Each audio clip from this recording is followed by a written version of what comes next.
அஸ்ஸலாமு அலைக்கும் வரஹ்மத்துல்லாஹி வபரகாத்துஹு.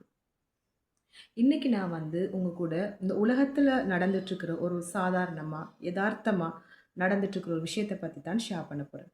அதாவது சொல்லுவாங்க தானே, குத்தி காட்டுறேன்னு சொல்லி. சிலர் சில நேரங்கள்ல, சில சந்தர்ப்பங்கள்ல, சந்தர்ப்பங்கள பார்த்து எங்களுக்கு சில விஷயங்கள குத்தி காட்டுவாங்க.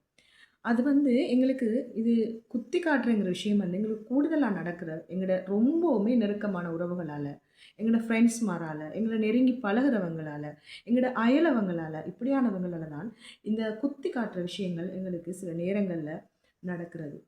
இந்த உலகத்த பத்தி நாம பார்த்தோம்னு சொன்னா, இந்த உலகத்துல இருக்கிற ஒவ்வொரு மனுஷனும் எவ்வளவுக்கு நல்ல விஷயங்கள் செய்றானோ, அவ்வளவுக்கு அவனால சில கெட்ட விஷயங்களும் செய்யக்கூடிய ஒரு மனப்பாங்கத்தான் இந்த உலகத்துல இருக்கிற ஒவ்வொரு மனுஷனும் வாழ்ந்துட்டு இருக்கிறான். அதாவது இந்த இறைவன் இந்த உலகத்துல இருக்கிற ஒவ்வொரு மனுஷனையும் நலவுக்கும், தீமைக்கும் இடையில தான் இந்த உலகத்துல இருக்கிற ஒவ்வொரு மனுஷனையும் படைச்சிருக்கிறான். அந்த நேரங்கள்ல சில விஷயங்கள சிலர் ஆ சில விஷயங்கள செய்துட்டு கவலையில, யோசனையோட, "நான் இப்படி செஞ்சுட்டேனே! நான் இப்படி பேசிட்டேனே! நான் இப்படி நடந்துட்டேனே! நான் இந்த தவற செஞ்சுட்டேனே! ஏன் நான் இப்படி செஞ்சேன்னு?" சொல்லி புலம்பிட்டு, அழுதுட்டு, யோசிச்சுட்டு, அவன அறியாம அவன் இருக்கிற நேரத்தில, "இத போய் என்ட ஃப்ரெண்ட்ஸ்ட்ட சொன்னா என்ன? இத போய் என்ட உறவு தானே! நான் அவங்ககிட்ட போய் சொன்னா என்ன? எனக்கு ஒரு தீர்வு கிடைக்கும் தானே! எனக்கு ஒரு சொல்யூஷன் கிடைக்கும் தானேன்னு" சொல்லி அவங்ககிட்ட போய் நம்பி, அவன்ட்ட இருக்கிற பாரத்தை எல்லாம் அவன்ட்ட இறக்கி வைக்கிறோம். இந்த நேரத்துல அவங்க எல்லா விஷயத்தையும் காது குடுத்து நல்லா கேட்டுட்டு, "ஓகே நீ யோசிக்காதன்னு" சொல்லி அவங்க நல்ல ஆறுதல்லாம் சொல்லி அனுப்பிடுவாங்க.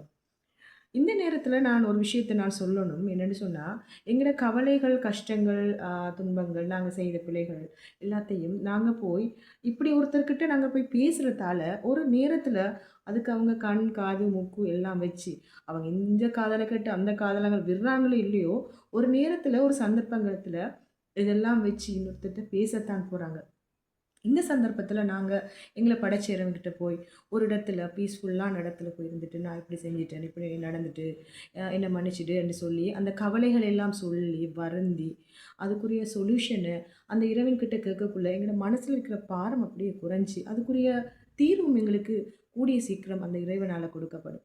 இத நான் எதுக்கு சொல்றேன்னு சொன்னா, நாங்க ஒரு கட்டத்தில ஒரு நல்ல நிலையில வந்துருவோம்.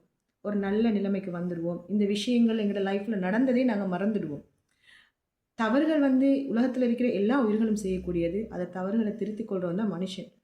அந்த நேரங்கள்ல நாங்க மறந்து ஒரு சந்தோஷமா, ஹேப்பியான லைஃப்ல வாழ்ந்துட்டு, நாங்க இருக்கக்குள்ள, அவங்க இத குத்தி காட்டுவாங்க. சரியான நேரம் பார்த்து குத்தி காட்டுவாங்க. இந்த நேரத்துல நீங்க ஒரு விஷயத்த ஞாபகம் வச்சுக்கொள்ளுங்க. ஒரு பேப்பரும் பேனாவும் எடுத்து அவங்களுக்கு நீங்க ஞாபகம் வச்சுக்கொள்ற விஷயம் என்னன்னு சொன்னா, இதே தவற நான் யாருக்கும் செய்ய மாட்டேன்னு சொல்லி. யோசிச்சு பாருங்க. உங்களுக்கே புரியும்.